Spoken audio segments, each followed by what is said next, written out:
Hey, what up, man? So I was on a panel a couple nights ago with Prophet of Thought, and OG beat me to the punch. But I plan on doing this video um, today because today is my 16th year on my job, on a job that I told myself I would never, ever, ever do. I would never, ever get involved in my occupation because I hated being told what to do. My mom was fucking super strict, overbearing, all that shit. So I hated being told what to do. I wanted to have the most clear and free life to make all my own decisions and do whatever the hell I wanted to do. I wanted to be like the dude on the cartoon with the fucking um, uh, stick and the motherfucking bandana with shit wrapped up in it. All right, if I had to, in order to not be able to be able to be told what to do. Okay, but fortunately, my my intelligence kicked in, and you know, I chose otherwise. Shout out to my recruiter too. It's three people you don't ever sit down and talk to, bro. That's car salesmen, strippers, military recruiters. Don't do it. Don't even sit down. They gonna sell you the dream. They gonna sell you the world, bro. But you never gonna really get what you thought you was gonna get. All right. And they always have the upper hand. So stay away from those three people. Okay. But seriously, 16 years, man. If you were to ask me, not many times I done quit this shit. Not many times man, I'm sick of this shit. I can't stand it. I fucking hate these motherfuckers. I hate motherfucking doing this shit and so on and so forth. But, as an adult man, what you learn very, very early, if you're, intelligent, is that everybody gets told what to do, bro. Everybody, including the president of the United States. He can't just go off and do whatever the hell he wants to do. That's why you have checks and balances, man. All right, the richest motherfuckers in the world, as much as rich as they want to be, I can tell you this: if they motherfucker don't pay the IRS, watch to see what happens to their ass. Okay. Um, uh, for the most part, everybody has to conform or has to follow some type of rule set, man. Eventually, all right. Even hard nosed criminals, murderers, whoever the hell. Eventually, one way or the other, you either have to answer to the law or you're gonna have to answer to karma or whatever you want to call it, and somebody punch your damn ticket and pay you back the same energy you've been putting out your entire life. But this is for any and everybody, man. Any young man out there, especially a young black man, that may not have a definite plan, or you have a plan and things just aren't moving fast enough for you the way you wanted to move. All right. I got out of high school. Well, let me go back. Said I would never do it. And then of course, they had like everybody take the ASVAB, right?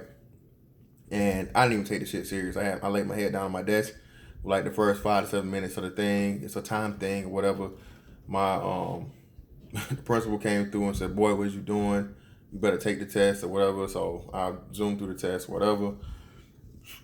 Cut a 80 something or whatever. Didn't think nothing of it.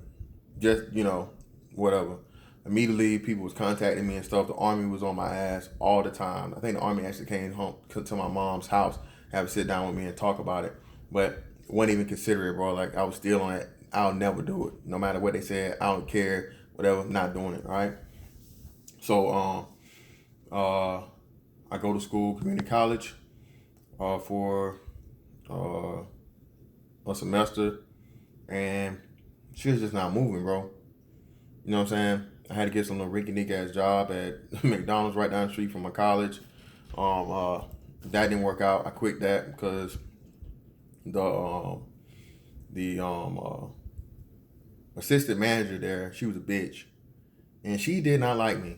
I think I don't know what it was. It was just like she always had something to do, and I was just like, all I wanted to do was come to work and do my job, man. But she always like tried to ping on me, so I was just like, man, what the fuck? And one day, this kid threw up, and I'll never forget. I was working fries, bro, and she said, "You, hey, go clean that up." Or whatever. I was like, clean that up. I'm like, I don't fucking do that. I don't do the lobby. I'm like, fucking, I I'm working fries. I'm back here on the fucking food. You tell the motherfucker that cleaned the lobby to go clean. No, I'm telling you to go do it. And that was it for me, bro. You know what I'm saying? I was already pissed. If I could have motherfucking got a DV or fucking assault charge that day, I would have. She just kept fucking with me, man. And you know, lo and behold, man, you know, there's always a ram in the bush. And I have my name tag on, right? And I have the only, my name is the only name in the history of my motherfucking city, bro. So, it was, I think this guy was an Air Force guy or whatever. And he's like, hey, yeah, you're, you know, by my name. It's like, you did pretty good on the, ASVAB or whatnot. You thinking about joining the military, man? Like nah, man, whatever. He's like, and he saw what I was doing, cleaning, like mopping up fucking throw up, bro. And he's like, he said, bro, you too good for this shit, bro. And it clicked, bro. Everything clicked. Like everything clicked. And I was like, you know what, nigga? You right. I am too good for this shit. I quit that same day, man. I quit. And I quit, but I still didn't want to, you know what I'm saying? I wasn't sure about the military shit. But my sister was already going. So, of course, she finessed me and had me end up talking to the recruiter. Recruiter started talking to me, you know, getting me to, you know, slowly but surely, you know, bring me in. I'm still not in there. Summer's coming up, so all I'm thinking about is like, hey, man, I'm about to get this little money together. You know what I'm saying? Put some rims on my raggedy ass Delta 88. You know what I'm saying? Chase these little holes, whatnot. And I was just like, you know what, man? Is that really what I want, though? Is that really gonna, you know what I'm saying? Is that really worth anything? And I started thinking, so I was like, man, fuck it. Let me see what he's talking about. He tried to get me to go before what's name. I said, nah, man, I'm gonna at least fucking wait till after 4th of July. So, you know, get some time, you know, have a little fun, whatever. And, you know, they told me what I was gonna do. I picked my job, all that shit. And, you know, signed the contract. And I almost didn't do it, man, because motherfuckers told me, you know, you ain't got to go until you swear in the second time, right? You know you're not really in until you swear in the second time. And I was like, I almost fucking shook the spot, man. But, you know, lo and behold, you know, God always watches out for fools and babies, they say, right? So, you know, I stuck with it. Went off the boot camp, did the thing or whatever. Shit's super easy, bro, when you look at it and see it. And then everything after that was just history, bro. I was going to get out, but I ended up having kids and a family. Best thing for you to ever do, most secure thing in the world for having a family is the military, man. You ain't got to worry about insurance. You don't got to worry about medical, life insurance, medical, a lot of other things, man. Your money's guaranteed. You don't got to worry about putting in no hours, no matter what it is. Whatever your rank is, first 15, you go get that paycheck, bro. Is this me really giving like a a plug or a suggestion? No, not really. This isn't like an advertisement. I'm not no fucking recruiter. I don't get nothing from telling you to do this shit. All right, this is me telling you from somebody who can tell you from experience that this shit put me somewhere that I probably would have never ever been, or it took me a whole lot longer to be in life. All right. I always talk about my child support situation, right? And that shit. Had I had that happen to me in a civilian job, bro, I probably would be homeless. Seriously. All bullshit aside. All right. Security and, you know, the pretty much like not being able to get fired outside of, you know, really fucking up. And I managed not to fuck up all this time. You know, was a blessing, bro. You need that security, you need that money steady coming in and not having to really, and I was able to, you know, take the time off to get my court shit did. I was able to file the paperwork, to ask for, you know, so on and so forth, to go to people, to network with anything, go to legal, and so they can lead me to certain places and tell me where to look. A lot of other things, man. And the whole gist of this is, if you don't have any direction, bro, all right, and you want to set your life on good foundation, bro. 4 years of your life is nothing. 4 years to set your life up for the rest of your life, man, is nothing. And lo and behold, for me, you may end up doing this shit for the long run. I got 4 more years to go, bro. There's no real other occupation in this world where you can work for 20 years and retire and get paid for the rest of your life. Okay? All right? If you manage your money right, shit, you can be a millionaire by retirement age. Okay?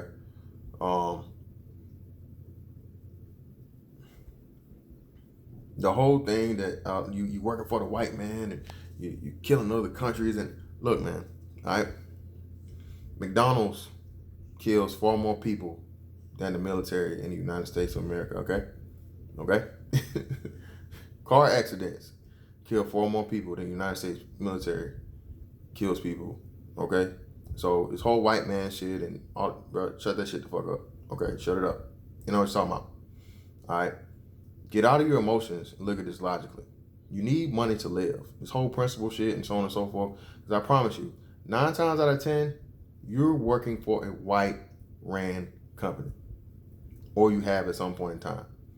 And even if you're an entrepreneur and you're running your own shit, you still have to answer to that white man called Uncle Sam. Okay? So, get out of here with that bullshit and make this the necessary sacrifice you need, the small amount of time. 4 years is nothing, man, for the rest of your life.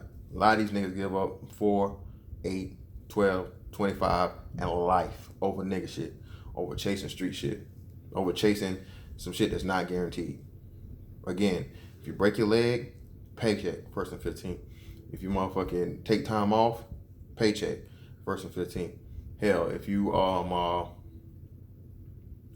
lose a limb or whatever, paycheck, first and 15th, and they give you more money because you lost a limb and so on and so forth. Again, man, the shit's too easy, okay? And if you have any young man in your life that is a little bit rambunctious, you can't be a total knucklehead, bro, because they gonna buck. If a motherfucker has, like, he's just a street nigga and so on and so forth, you gotta get some of that street nigga up out of him, because they will turn his ass back around and send him right back home, all right? Or he'll do this 4 years, he'll get in, his ass get kicked out because he can't leave the weed alone, or he out here motherfucking trying to run the streets like he's still motherfucking gangster and all this other shit once he in, man. All right, you gotta let some of that shit go, bro. Because I can tell you this, life at 20 is a whole lot different than life at 30, than 30 and 35, and from what I hear, at 40. You shouldn't be doing the same shit 20 years of doing at 40 years old, bro. You'll never catch me out here at 35 doing the shit I was doing at 20. Outside of fucking working out and hooping. Alright? Running these streets and all that other shit, bro. You got time for it. It's especially if you out here in the hood and shit and you trying to do that shit. Playing with your life, bro. And once you get a family and shit, you're not only playing with your life, you're playing with their life. Alright? So, yeah, man. 16 years, bro. Never, you would have asked me this 16 years ago, bro. I would have told you it's fucking crazy. And I'm the only one left. I'm like the only person that I know with and I used to be in cool with in the Navy that's still in the Navy, bro. Everybody always thought you gonna be the one to retire. I'm like, nah, because I was like, fuck this shit. I can't stand it. I fucking hate this shit, man. Hate these stupid ass motherfuckers, man. Because I was a little rowdy. I never get really out of hand, bro. Like I said, they're always like motherfuckers telling me what to do and me doing shit my way. OFP me, man. Own fucking program. That was always me, bro. If I had to do just a little bitty thing to make it my way so I didn't have to follow exactly what a motherfucker told me to do, man, that's the way I did it. Just so I had that satisfaction. All right? And I'm a man in the military, bro. Not a military man. All right? That's a total different.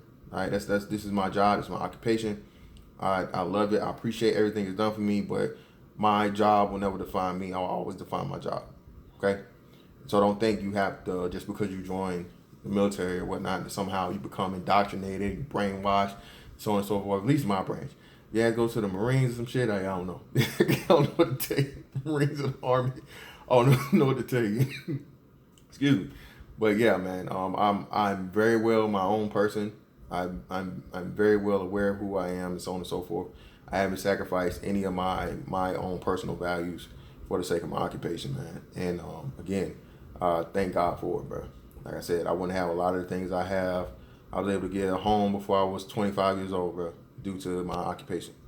All right, because I had some crazy hating ass individual try to destroy and take everything away from me. But hey, God got me, bro. But hey, bro, here's the 16, bro. 4 more to go, and I'm dropping that thing. I'm dropping the mic like Kobe, baby. I'm out. But that's that on that, man. And I'll catch you on the next one.